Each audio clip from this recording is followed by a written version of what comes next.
नमस्कार दोस्तों, मैं अनुराग कुमार आपका स्वागत करता हूं आपके अपने शो 5 का पंच में।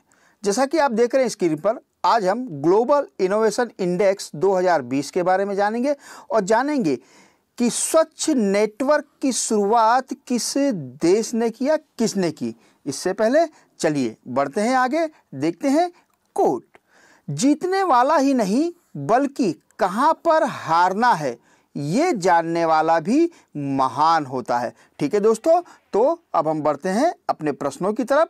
पहला प्रश्न, हाल में ही ग्लोबल इनोवेशन इंडेक्स 2020 में भारत का स्थान कौन सा है? दोस्तों, अभी जो इंडेक्स जारी हुआ उसमें भारत का स्थान 48वां है। दोस्तों ध्यान रखना, कौन सा नंबर है?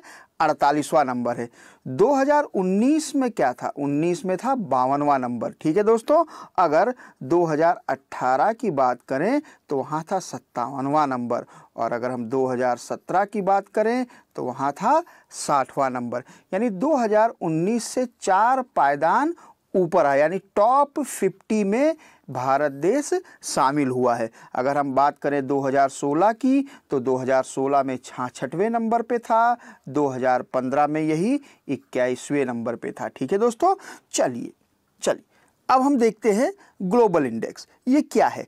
ये एक वैश्विक नवाचार सूचकांक है जो प्रतिवर्ष देशों की रैंकिंग को बताता है। इसमें 131 देश शामिल है। कितने देश शामिल हैं? 131 देश शामिल हैं, और इसकी शुरुआत सन 2007 में हुई थी। ठीक है दोस्तों, 2007 से इसकी शुरुआत हुई थी। तो इसके पब्लिशर कौन हैं? इसके पब्लिशर हैं इनसीड, ठीक है दोस्तों, और कॉर्नेल।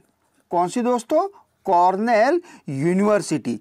ठीक है, जो कि अब इस सूचकांक में पहले नंबर पे कौन है? तो पहले नंबर पे है स्विट्जरलैंड। ठीक है दोस्तों, कौन है? स्विट्जरलैंड। ठीक है दोस्तों, इसको ध्यान रखना। और GII यानी GII के अनुसार मध्य एवं दक्षिण एशिया में भारत प्रथम स्थान पे है। ठीक है दोस्तों, ध्यान रखना, ये दो चीजें आ सकती हैं। आगे बढ़ते हैं। अगला प्रश्न, हाल में ही भारत ने कितनी चीनी एप्लीकेशन को प्रतिबंध किया है या प्रतिबंध लगाया है? दोस्तों, इसका सही जवाब है 118 एप्लीकेशनों पे प्रतिबंध लगाया गया है। जैसा कि आप देख रहे हैं, ये देखिए, हाल सबसे ज्यादा पॉपुलर पबजी समेत 118 एप्लीकेशनों के ऊपर बैन लगाया गया है। इससे पहले 29 जून को 59 यानी 59 एप्लीकेशनों के ऊपर प्रतिबंध लगाया था, जिसमें टिकटॉक और यूसी ब्राउजर जैसे एप्लीकेशन थे। ठीक है दोस्तों, साथ साथ में इसी वर्ष की शुरुआत में अमेरिकन राष्ट्रपति श्री डोनाल्ड ट्रंप ने स्वच्छ नेटवर्क, ठीक है दोस्तों, स्वच्छ नेटवर्क या क्लीन नेटवर्क की शुरुआत की थी। तो ये क्लीन नेटवर्क या स्वच्छ नेटवर्क की शुरुआत किसने की थी? अमेरिका ने। ठीक है दोस्तों, ध्यान रखना। चलिए आगे बढ़ते हैं। अगला प्रश्न है, हाल में ही भारत सरकार ने खेल कोटे के अंतर्गत सरकारी नौकरियों के लिए कितने नए खेलों के एथलीट को पात्र किया है? ठीक है दोस्तों, चलिए इसका सही जवाब देखते हैं। इसका सही जवाब है 20। ठीक है दोस्तों, 20 जो गेम है, जो खेल हैं, उनको ऐड किया गया है। ठीक है, जैसा कि ये देख सकते हैं, पहले कितने गेम थे? 48 गेम थे, और अभी कितने किए गए हैं? 20, यानी 68 खेलों से संबंधित लोग सरकारी नौकरी पाने के लिए पात्र होंगे। ठीक है दोस्तों, अब इसमें कहीं ना कहीं पारंपरिक जो खेल थे उनको शामिल किया गया है। जैसे आप देख रहे हैं मलखम, ठीक है, उसके बाद टग ऑफ वार, और साथ में रोल बॉल जैसे स्वदेशी गेमों को शामिल किया गया है। ठीक है दोस्तों, चलिए अब देखें तो खेल मंत्री कौन है? किरण रिजिजू। और अपने अगले प्रश्न की तरफ बढ़ते हैं। हाल में ही किस देश ने घोषणा की है कि वह भारत को कोविड-19 संकट की प्रतिक्रिया के रूप में 3500 करोड़ रुपए का ऋण प्रदान करेगा? दोस्तों इसका सही जवाब है जापान। ठीक है दोस्तों, क्या जवाब है? जापान। जैसा कि आप देख रहे हैं जापान ने जो 3500 करोड़ मंजूर की हैं भारत को, इसमें स्वास्थ्य और चिकित्सा नीति का कार्यान्वयन शामिल होगा। यह ऋण आपातकालीन निधि के रूप में प्राप्त हुआ है, ठीक है, भारत को। और इसमें 15 साल के लिए, कितने? 15 साल के रिडम्पशन पीरियड जो के साथ इसका जो इंटरेस्ट रेट है वो 0.01% है। ये चीजें ध्यान रखना, ठीक है दोस्तों। पर ईयर इस पे ब्याज देना होगा। जापान के बारे में, जापान की राजधानी जैसा कि आप लोग जानते हैं टोक्यो, जापान के प्रधानमंत्री शिंजो आबे, जापानी मुद्रा क्या है? जापानी येन है। और भाषा कौन सी बोली जाती है? जापानीज। ठीक है दोस्तों, चलिए अगले प्रश्न की तरफ बढ़ते हैं। हाल में ही सी प्लेन सेवा को किस राज्य में शुरू किया जाएगा? 4 ऑप्शन है, केरल, गुजरात, महाराष्ट्र या तमिलनाडु।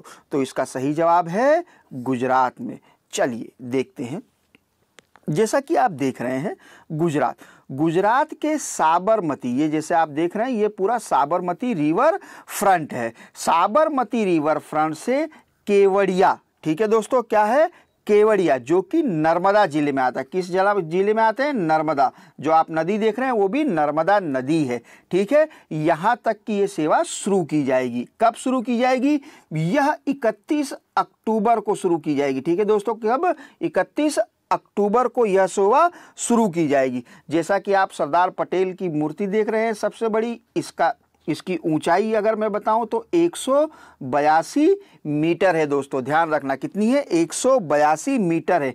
और इसको बनाया किसने था? रामजी सुथार ने। अगर हम गुजरात की बात करें तो गुजरात में लोकसभा की सीट कितनी है? 26, राज्यसभा की सीट कितनी है? 11, और विधानसभा की सीट कितनी है? 182। क्यों 182? ये देखिए 182 मीटर इसकी हाइट है और 182 ही विधानसभा में सीटें हैं, ठीक है दोस्तों, ध्यान रखना। तो इससे पहले सी प्लेन कहां पर था? तो आपको बता दूं सबसे पहले जो शुरुआत हुई थी अंडमान और निकोबार में हुई थी, ठीक है। उसके बाद केरला, ठीक है दोस्तों, और उसके बाद अब शुरुआत हो रही है गुजरात में, ठीक है। और गुजरात में इसको कौन शुरू कर रहा है? स्पाइस जेट, ठीक है दोस्तों, स्पाइस जेट। और केरल में कौन इसको ऑपरेट कर रहा है? केरली एविएशन कर रही है। और अंडमान निकोबार में जन हंस कर रहा है, ठीक है दोस्तों। इस चीज को ध्यान रखना। गुजरात के बारे में अगर मैं आपको और जानकारी दूं तो गुजरात के मुख्यमंत्री श्री विजय भाई रूपाणी, ठीक है दोस्तों। और गुजरात के राज्यपाल कौन है? देवव्रत आचार्य। और गुजरात के चीफ जस्टिस कौन है? श्री विक्रमनाथ ठाकुर, ठीक है दोस्तों। और एक चीज, दुनिया का सबसे बड़ा स्टेडियम मोटेरा कहाँ बन रहा है? मोटेरा अहमदाबाद में, ठीक है दोस्तों। विश्व का सबसे बड़ा क्रिकेट स्टेडियम है, ठीक है दोस्तों। ये चीज़ें आपको ध्यान होनी चाहिए। और एग्जाम में बार बार कहीं ना कहीं घुमा फिरा के ही ये प्रश्न पूछे जाते हैं, ठीक है दोस्तों। अगर आपको हमारा ये वीडियो अच्छा लगे तो इसे शेयर कीजिए, सब्सक्राइब कीजिए और इसे लाइक कीजिए ताकि और लोगों को भी इसका लाभ मिले। आप हमारे इंस्टाग्राम पेज पे भी डेली अपडेट के लिए इंस्टाग्राम पेज को फॉलो कर सकते हैं। फेसबुक को भी वेक्टर एजुकेटर्स के नाम पे फॉलो कर सकते हैं। चलिए मिलते हैं अगले एपिसोड में, तब तक नमस्कार, जय हिंद।